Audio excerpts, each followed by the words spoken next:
Ka ndalë edhe me një tezë tjetër. Kush mendon ndryshe përjashtohet. Po ku e ka luksin Partia Demokratike të përjashtojë, sidomos njerëz që kanë guximin të thonë të vërtetat në sy dhe të thonë mendim ndryshe që Partia Demokratike duhet të jetë një parti fituese. Partia Demokratike nuk ka luksin të përjashtojë as ata që rrinë për një rrogë si rrogtar dhe ruajnë vetëm privilegjet e veta dhe nuk duhet ja dinë për interesin e qytetarëve. Në Partinë Demokratike duhen gjithë, po secili në pozicionin e vet, secili sipas kontributit që i takon. Ne sot nuk po bëjmë asnjë, dhe personalisht nuk po bëj asnjë më shumë apo më pak se sa po i jap zë shqetësimit të çdo demokrati, të cilët në fakt e zgjuan Partinë Demokratike nga një gjumë letargjik që kishte thuajse 8 muaj, që nuk dilte në terren, që nuk bënte protesta, që nuk organizohej. Në zgjedhjet e 11 majit, për ta rikujtuar për të gjithë ata që janë në zonën e komfortit dhe tradhtisë, Partia Demokratike ka humbur më thellë se sa në vitin e mbrapsht 1997. Kudo ku ka pasur njerëz që nuk kanë mbajtur përgjegjësi për rezultatet, humbjet kanë qenë edhe më të thella. Ka humbsa që bëhen deputet që nga viti 96 në mënyrë seriale duke humbur çdo palëzjedhje përballë kundërshtarit politik. Ne ndërkohë kemi dhe raste suksesi, edhe fitoreja, edhe në zonat të majta që prej 20 vitesh Partia Demokratike nuk ishte fituar, siç ishte rasti i Krujë Fushkujës, dhe ato duhen marrë si modele.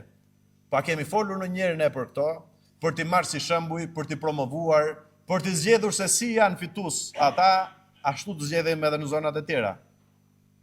Madje kemi rënë dakord dhe e kemi sankcionuar në statut që kryetari i partisë, nëse nuk arrin që partia politike të jetë forcë fituese pas zgjedhjeve të përgjithshme, nuk ka as nëse kshu, as nëse ashu, nëse kryetari i partisë nuk e bën partinë fituese, do riqet, jep dorëheqjen dhe jap rrugën një gare tjetër për të bërë të mundur që Partia Demokratike të jetë fituese dhe opozita të jetë fituese. Po këta nuk duan ta lejojnë as garën.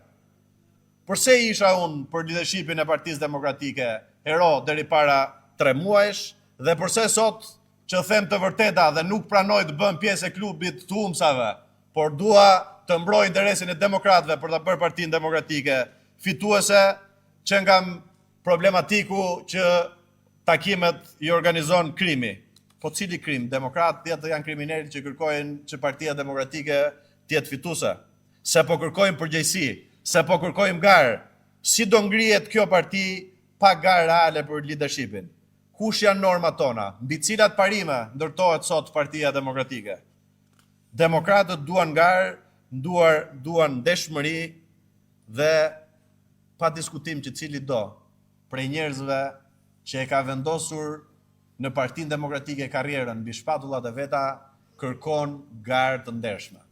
Dhe unë të nderuar zotrinj, me qenë se para disa ditësh ta që po përdoret apo jo vetëm që nuk më keq përdor dot siç keq përdor këta të tjerët që u jep leje tendra e pallate e kulla, as Edi Rama, as Sali Berisha, edhe as një njeri tjetër.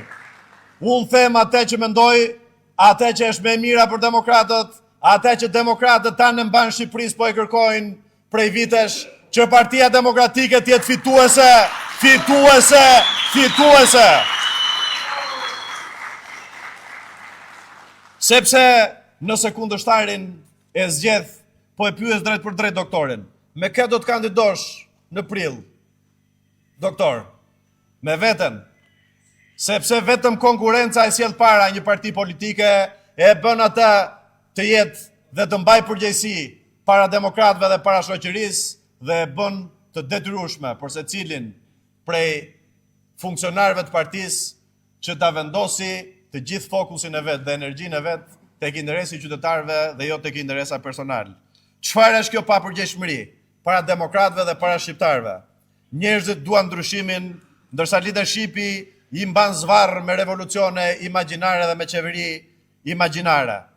Po e them qartësisht, turpi do t'i mbulojë një histori cilin do që tallet me popullin opozitar, që e rrëzon Edi Ramën në mënyrë imagjinare çdo javë, dhe pasaj thot për javën tjetër që do të arrëzojmë këtë javë që vjen.